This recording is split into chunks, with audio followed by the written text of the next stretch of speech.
దేశవ్యాప్తంగా బహుశా ప్రపంచవ్యాప్తంగా కూడా ఇవాళ మనం అందరం మాట్లాడుకుంటున్న ఒక చాలా ముఖ్యమైన అంశం ఏంటంటే అంబానీ గారి ఇంటి పెళ్లి.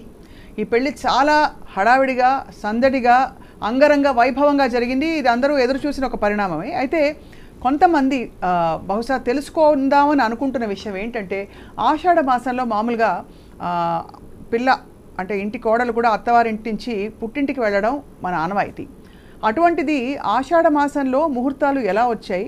ఈ పెళ్లి జరిగింది కదా, మరి దీని ప్రాశస్త్యం ఏంటి, దీని విశిష్టత ఏమిటి, శాస్త్రాలు ఏం చెప్తున్నాయి, అలాగే ఈసారి రాబోయే శ్రావణ మాస ముహూర్తాలు ఏ విధంగా ఉండబోతున్నాయి ఈ సంవత్సరం, ఇవన్నీ తెలుసుకుందాం. అసలు పెళ్లికి కావాల్సిన ముఖ్య అంశాలు ఏంటి, ముఖ్య విశేషాలు ఏంటి అన్నీ చెప్పడానికి మనతో పాటు గురుగారు నమస్కారం అండి, స్వాగతం. జై గురుదత్త.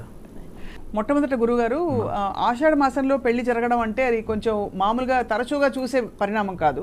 సో దీనికి వివరణ ఏ విధంగా ఇచ్చుకోవచ్చు శాస్త్రపరంగా? తరచుగా మన దగ్గర ఎప్పుడూ జరగదు. అవును. అండ్ ఇంకొకటి ఇక్కడ శాస్త్రాన్ని మనం పూర్తిగా అవగాహన చేసుకున్న తర్వాత ప్రశ్న వేయటము లేదా ఏదైనా విషయాన్ని తెలుసుకోవాలనే ప్రయత్నం చేయటము చేయాలి. ప్రతిదీ కూడా మనము వెంటనే ఒక మాట అనడానికి ముందు శాస్త్రం ఏం చెప్పింది, ఎన్నో పద్ధతులతో మన శాస్త్రం ఉంది, ఎన్నో ఆచారాలు, ఎన్నో పద్ధతులు, ఎన్నో నియమాలు. అవును. ఇవాళ ఆషాఢ మాసము మూడాలు ముహూర్తాలు లేవు అన్నది మన ప్రాంతానికి మాత్రమే. అంతెందుకు వారణాసి తీసుకోండి, అక్కడ పౌర్ణిమ, ఇక్కడ అమావాస్య. ఇక్కడ అమావాస్యతో ఉత్తరాది ఏదైనా అండి, ఇక్కడ అమావాస్యతో మాసం పూర్తవుతుంది, అక్కడ పౌర్ణిమతో మాసం పూర్తవుతుంది. అంతెందుకు ఇక్కడ రవిచంద్రుల యొక్క కలయిక అమావాస్య. అవును. మనకది అంతిమంలో అది ఒక లైక్ ఎట్లాగంటే ఒక మైనస్, ఆ రోజు అసలు ఏ పని చేయకూడదు అనేటటువంటి భావన. ఎందుకు? అది కూడా మళ్ళీ జ్యోతిష శాస్త్రంలో దానికి వివరణ ఇచ్చారు. మనఃకారకుడు ఆత్మకారకుడు కలిస్తే మన మైండ్ సెట్ అనేది అప్పుడు తీసుకునే నిర్ణయాలు అనేవి మనకు రాంగ్ వేని చూయించే అవకాశాలు ఉంటాయి. దట్స్ వై అమావాస్యని మనము ఒక మైనస్గా ఆ రోజు ఏ పని చేయకూడదని అలా ఇలా మనం దానికి సంబంధించిన వ్యవహారం చాలా మనం పాటిస్తున్నాం, నమ్ముతాం. ఈ అమావాస్య అంతిమం, అక్కడ పౌర్ణమి అంతిమం. అలాగే మీకు గురువు యొక్క సంచారాన్ని వాళ్ళు బ్యాడ్ టైంగా తీసుకుంటారు. అక్కడ గురువు యొక్క సంచారం అంతెందుకు, సూర్యమానం చాంద్రమానం. ఇక్కడ మీకు ఈ తమిళియన్స్ మ్యారేజెస్ జరుగుతూనే ఉన్నాయి. ఇప్పుడు తిరుపతి క్షేత్రంలో రీసెంట్గా జస్ట్ 4 days బ్యాక్ మ్యారేజ్లో అయ్యాయి. అండ్ ఉపనయనాలు చేస్తున్నారు. ఎలా మరి మనకు ముహూర్తాలు లేవాలా, ఎలా ముహూర్తాలు ఉన్నాయి, ఎలా వివాహం చేయొచ్చు?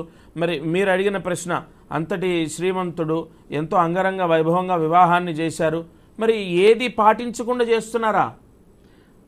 అంతేందుకు పౌష్యమాసం, మనకు పౌష్యమాసం శూన్యమాసం.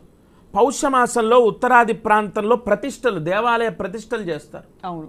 స్వామివారు జగద్గురువులు ఇప్పుడు ఎక్కడైనా మూఢ్యంలో ఆ ఉత్తరాది ప్రాంతంలో ఎలా తీసుకుంటారంటే అంతిమ కాలం, ప్రథమ కాలం ఉంటుంది, మధ్యకాలం ఉంటుంది. ఉత్తరాది ప్రాంతంలో అంతిమ కాలానికి ప్రథమ కాలానికి దోషం లేదు. అంతెందుకు కుంభాభిషేకం చేశారు మరి జగద్గురువులు. అవును.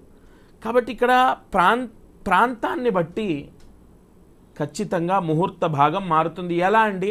అలా ఎలా పంచాంగం మారుతుందా, పుస్తకం మారుతుందా? ఎస్, సూర్యోదయాత్. ఇక్కడ మనం పంచాంగాన్ని కానీ లేదంటే మన ముహూర్తాన్ని కానీ ఎలా రాస్తున్నాం? మిథున లగ్నానికి వివాహం చేయమంటున్నారు, లేదంటే కర్కాటక లగ్నము, ఈ లగ్నానికి లగ్న శుద్ధి ఉందా, ఉపనయనం అయితే అష్టమ శుద్ధి ఉందా, ఇవన్నీ మనము పంచాంగంలో చూసుకొని ఎలాగైతే మనం ముహూర్తాన్ని పెడుతున్నామో సూర్యోదయానికి సంబంధించి చంద్రోదయానికి సంబంధించి పూర్తి ఆధారంతోనే ఆ ముహూర్తాన్ని తీసుకుంటున్నాం. మహానుభావులు సిద్ధాంతులు రాసింది కూడా ఆ ఆధారంతోనే. అంతెందుకు 2051లో ఇప్పుడు ఒక అత్యంత గొప్ప సిద్ధాంతి, చాలా ఫేమస్ అయినటువంటి ఒక పంచాంగంలో 2051 వరకు రాశారు ఆయన పంచాంగం. ఆ 51లో గ్రహణం గురించి రాశారు. మరి అదే టైంకి మనకు ఆ సూర్యగ్రహణం అయితే సూర్యుడు చీకటి అయిపోవడం, ఇవన్నీ కూడా సూర్యోదయం, సూర్యకాలం. ఇప్పుడు మీకు బెనారస్, కాశీ, వారణాసికి ఇక్కడికి సూర్యోదయానికి కాల వ్యవధి ఉంటుంది. ఖచ్చితంగా. ఇప్పుడు ఆంధ్ర రాష్ట్రం, తెలంగాణ రాష్ట్రం తీసుకోండి, 11 నిమిషాల సమయం వ్యవధి లేదా 9 నిమిషాలు ప్రాంతాన్ని బట్టి. సో అలా మనకి అంటే అలా అన్వయించుకుంటే ఖచ్చితంగా ఉత్తర భారతదేశంలో ఆషాఢ మాసం అనే పాటింపులు ఉండవు. ఏమండి ఒకటి చెప్పనా, ఇప్పుడు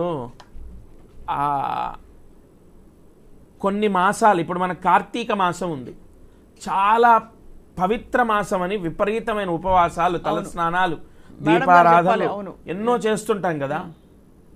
ఈ కార్తీక మాసంలో ఉత్తరాది ప్రాంతంలో శూన్యమాసం, కొన్ని రోజులు శూన్యం, వాళ్ళు ఏ శుభ కార్యక్రమం చేయరు.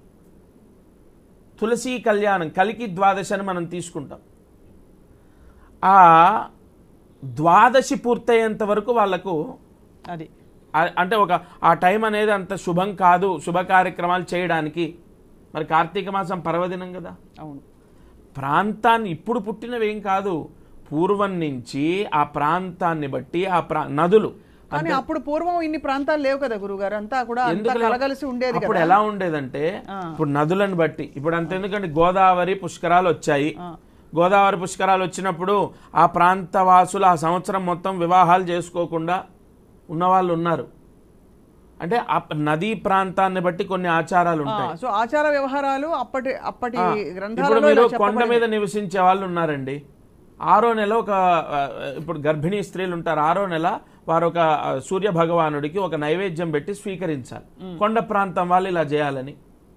అవన్నీ కూడా ఏదో ఒక ఇన్సిడెంట్ని ఆధారంగా తీసుకొని పుట్టినవి, శాస్త్రాన్ని గ్రహస్థితిని అన్వయం చేసి రాసినటువంటివి ఇవన్నీ. చాలా చక్కగా మొదలుపెట్టి వివరించారు శర్మ గారు.